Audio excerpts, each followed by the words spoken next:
So அது 3 மெக்கானிசமே வந்து ஒரு மெக்கானிசம் மேலே தான் வந்து உங்களுக்கு டிபெண்டன்ட் ஆகிருக்கு, அதாவது லிவர் மெக்கானிசம். லிவர் மெக்கானிசம் அப்படின்னா என்னென்னா 2 பாயிண்ட் இருக்குது. ஒரு ஃபோர்ஸ் ஒரு பாயிண்ட்லேருந்து இன்னொரு பாயிண்ட்டுக்கு ஃபோர்ஸ் வந்து ட்ரான்ஸ்ஃபர் ஆகுதுன்னு வச்சுப்போம். அப்போது ஒரு சைடு இருக்கிற ஃபோர்ஸ் மெஷர்மெண்ட் இருக்கும், அந்த ஃபோர்ஸ் இந்த பக்கம் வந்ததுக்கப்புறம் ஒரு மெஷர்மெண்ட் இருக்கும். அது இல்லாமல் அந்த ஃபோர்ஸோட பாயிண்ட் இருக்கு இல்லையா, அந்த பாயிண்டில் ஏதோ ஒன்று, அதாவது ஏரியாவாக இருக்கலாம், இல்லைன்னா லென்த்தாக இருக்கலாம், இல்லை கர்வேச்சர் எந்த அளவுக்கு வளைஞ்சிருக்குங்கிறது கொஞ்சம் டிஃபர் ஆகும். ஸோ இந்த ரெண்டோட ப்ராடக்ட், இதை ரெண்டும் மல்டிப்ளை பண்ணுறதும் இந்த சைடில் இருக்கிற ரெண்டுத்தையும் மல்டிப்ளை பண்ணால் ரெண்டுமே ஈக்குவலாக இருக்கும் அப்படிங்கிறது தான் இந்த லிவர் மெக்கானிசம் இல்லை லிவர் பிரின்சிபல். இதை பேஸ் பண்ணி தான் வந்து மிடில் இயர் என்ன பண்ணுது, இந்த லாஸ் இருக்கு இல்லையா, இந்த 40 dB லாஸ் இருக்கு இல்லையா, அதை மேட்ச் பண்ணுது அப்படின்னு நமக்கு ரிசர்ச் மூலமாக தெரிய வந்திருக்கு. அந்த 3 மெக்கானிசம் என்ன அப்படின்னா area differential, next lever action of the ossicles, மூணாவது buckling effect of the tympanic membrane. இது என்னங்கிறது ஒன்று ஒன்றா டீட்டெயிலாக பார்க்கலாம். ஏரியா டிஃபரன்ஷியலில் என்ன பார்ப்போம், டிம்பேனிக் மெம்பரேன் அப்படிங்கிறது பெருசாக இருக்குது. எவ்வளோ பெருசு அப்படின்னா 83 mm² இருக்குது. அப்போது டிம்பேனிக் மெம்பரேன் மொத்தமாக பார்க்கும்போது 83 mm² இருக்குது. ஆனால் வைப்ரேட் ஆகும்போது 55 mm² மட்டும்தான் இஃபெக்டிவாக வைப்ரேட் ஆகுது. ஏன், டிம்பேனிக் மெம்பரேனில் 2 பார்ட் இருக்குது, பார்ஸ் ஃப்ளாசிடா, பார்ஸ் டென்சா. அந்த ஃப்ளாசிடாக இருக்கிற ஏரியா அந்த அளவுக்கு இஃபெக்டிவாக வைப்ரேட் ஆகாது, ஏன்னா அதில் டென்ஷன் கம்மியாக இருக்கும். பார்ஸ் டென்சா தான் வந்து டென்ஷன் அதிகமாக இருக்கும், அதுதான் இஃபெக்டிவாக வைப்ரேட் ஆகக்கூடிய டிம்பேனிக் மெம்பரேனோட பார்ட். சரியா?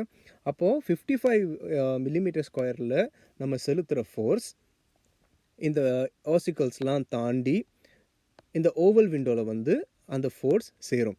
ஓவல் விண்டோவில் ஃபோர்ஸ் சேரும்போது ஓவல் விண்டோவோட ஏரியா எவ்வளோ இருக்கும்னா 3.2 mm² தான் இருக்கும். அப்போது 55 mm² நம்ம செலுத்துகிற ஃபோர்ஸ் ஒரு சின்ன ஏரியாவுக்கு வரும்போது இந்த மொத்த ஃபோர்ஸுமே வந்து ஒரு சின்ன இடத்துல வந்து கான்சன்ட்ரேட் ஆகுது. அப்போது என்ன ஆகும், ஃபோர்ஸ் அதிகமாக இருக்கும். எந்த அளவுக்கு அதிகமாக இருக்கும் அப்படின்னா 17 டைம்ஸ் ஆம்ப்ளிஃபை ஆகும் அப்படின்னு சொல்கிறாங்க. அப்போ நம்ம காது மூலமாக ஒரு சவுண்ட் கொடுக்குறோம் அப்படின்னா பின்னா மூலமாக கொடுக்கும்போது இயற்கை நலை தாண்டி டிம்பேனிக் மெம்பரேனை டச் பண்ணும்போது இருக்கிற சவுண்டை விட ஓவல் விண்டோவுக்கு வரும்போது 17 மடங்கு அது ஸ்ட்ராங் ஆகிடும் அப்படிங்கிறது தான் இங்கே ஏரியா டிஃப்ரென்ஷியல் மூலமாக நமக்கு தெரியுது. நெக்ஸ்ட்டு பார்த்திங்கன்னா லிவர் ஆக்ஷன். லிவர் ஆக்ஷன் அப்படின்னு என்னென்னா, ஒரு வெயிட் நம்ம தூக்க போகிறோம் அப்படின்னா யூஸ்வலாக நம்ம இந்த மாதிரியான அப்பேரட்டஸை பார்த்துருப்போம். இந்த இடத்துல நடுவில் ஒரு ஃபல்க்ரம் அப்படின்னு சொல்லுவாங்க, நடுவில் ஒரு ஸ்டாண்ட் மாதிரி வச்சுட்டு இந்த இடத்துல ஒரு அதிகமான வெயிட் இருக்குது அப்படின்னா இந்த சைடில் ஃபோர்ஸ் கொடுப்போம். இந்த சைடில் ஃபோர்ஸ் கொடுக்கும்போது இது மேலே இன்க்ரீஸ் ஆகும். நம்ம சீசாவில் பார்த்துருப்போம் இல்லையா, சீசாவில் ரெண்டுமே ஈக்குவலாக இருக்கும். ஸோ ஃபோர்ஸ் ரெண்டும் ஈக்குவலாக கொடுக்க வேண்டியது இருக்கும். இதில் ஒரு சைடில் நம்ம லென்த்தை டிக்ரீஸ் பண்ணிட்டோம். அப்போது இங்கே லென்த் அதிகமாக இருக்குது, ஃபோர்ஸ் கம்மியாக கொடுத்தாலே இந்த ஃபோர்ஸ் எல்லாம் சேர்ந்து இந்த சின்ன ஏரியாவில் நமக்கு அஃபெக்ட் பண்ணும்போது ஃபோர்ஸ் மேலே அதிகமாக இருக்கும். சரியா? நம்ம கொடுக்கும்போது கம்மியான ஃபோர்ஸ் கீழே கொடுக்குறோம், ஆனால் அதோட ஆப்போசிட்டில் வரும்போது அதிகமான ஃபோர்ஸாக கன்வெர்ட் ஆகுது, ஏன்னா செலுத்தக்கூடிய இடம் ரொம்ப சின்னதாக இருக்குது. அப்போது அந்த பேசிஸில் நம்ம என்ன பண்ணுறோம், இந்த இடத்த நம்ம சூஸ் பண்ணிக்கிறோம். சரியா? இந்த இடத்துலேருந்து நம்ம ஸ்டார்ட் பண்ணுறோம். ஃபல்க்ரம் அப்படின்னு நடுவில் ஒன்று வைக்கணும் இல்லையா, அப்போ அந்த பாயிண்ட்டு தான் இது வச்சதுக்கப்புறம் இந்த இடத்துல நமக்கு என்ன ரெஸ்பான்ஸ் வரப்போகுது அப்படிங்கிறத நம்ம மெஷர் பண்ணோம் இல்லையா, அதுதான் இந்த இடம். அப்போது நம்ம இந்த இடத்துல கொடுக்கக்கூடிய கம்மியான ஃபோர்ஸ் இந்த இடத்துக்கு வரும்போது அது அதே மாதிரி வராது, ஆம்ப்ளிஃபை ஆகி வரும் அப்படிங்கிறது தான் இங்கே கான்செப்ட்.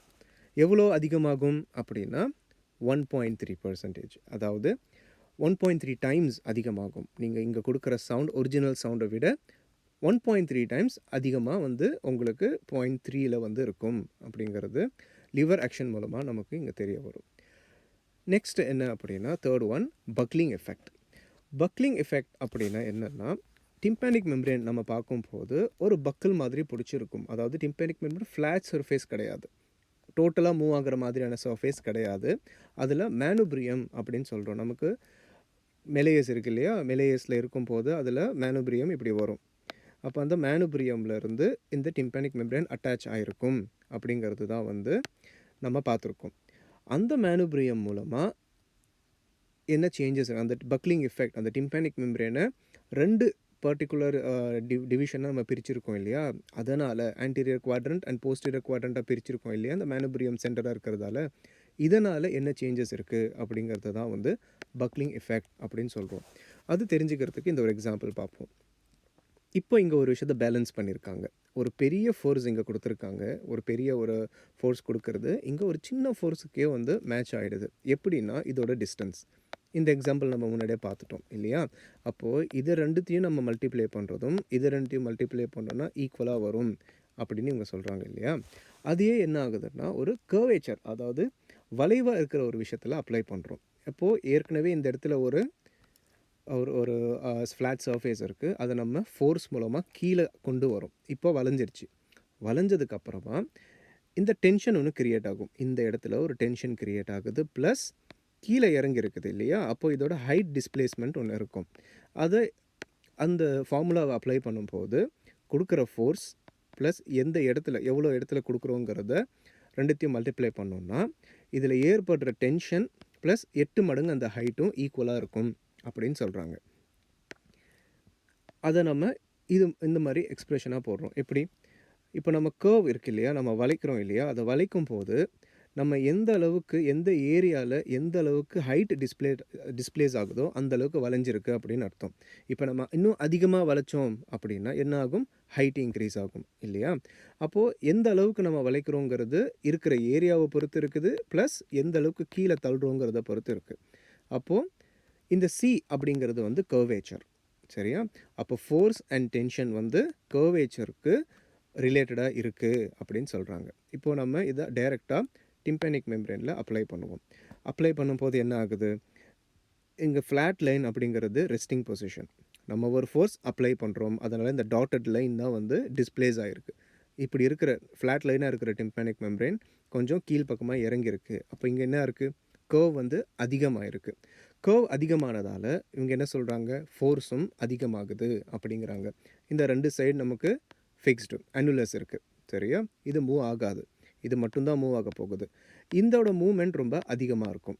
ஆனால் இந்த இடத்துல போகும்போது இந்த மேனுப்ரியம் அதிகமாக மூவ் ஆகாது. அப்போது இவங்க என்ன சொல்கிறாங்க? இந்த பெரிய மூவ்மெண்ட்டும் இந்த ஏரியாவுக்கு வரும்போது இந்த சின்ன மூமெண்ட்டில் நிறைய ஃபோர்ஸ் வந்து டைரக்ட் ஆகும் அப்படின்னு சொல்கிறாங்க. இப்போ இந்த இருக்கிற ஃபோர்ஸ் என்ன ஆகும்னா இதில் ஆக்ட் பண்ணி உங்களுக்கு சவுண்டை ஆம்ப்ளிஃபை பண்ணுது. எந்த அளவுக்குன்னா 2 டைம்ஸ் இன்க்ரீஸ் பண்ணுது, சரியா. அப்போ 2 மடங்காக வந்து ஒரு சவுண்ட் மாறுது. இது எல்லாத்தையும் இப்போ சேர்த்து பார்ப்போம். ஏரியா டிஃப்ரென்ஷியன்லேருந்து நமக்கு 17 மடங்கு அதிகமாகுது. லிவர் ஆக்ஷன்லேருந்து 1.3 மடங்கு அதிகமாகுது. பக்லிங் எஃபெக்ட்லேருந்து 2 மடங்கு அதிகமாகுது. இது மூணுத்தையும் நம்ம ஆட் பண்ணும்போது ஒரு அப்ராக்சிமேட் 46 டைம்ஸ் வந்து நமக்கு ஆம்ப்ளிஃபை ஆகுது.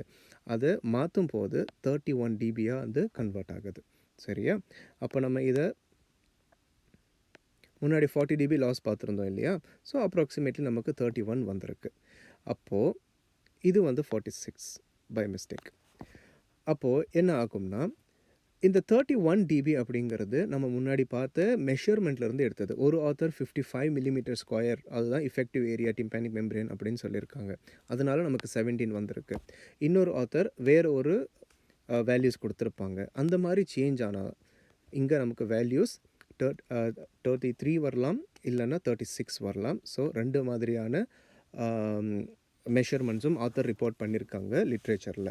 அப்போ எப்படி பார்த்தாலும் நமக்கு ஒரு அப்ராக்சிமேட் 30+ அப்படின்னு வச்சுக்கலாம். 30+ dB வந்து நமக்கு கான்ட்ரிபியூட் ஆகுது இந்த மிடில் இயர் டிரான்ஸ்ஃபார்மர் மூலமாக, சரியா. Thank you for listening. Have a nice day.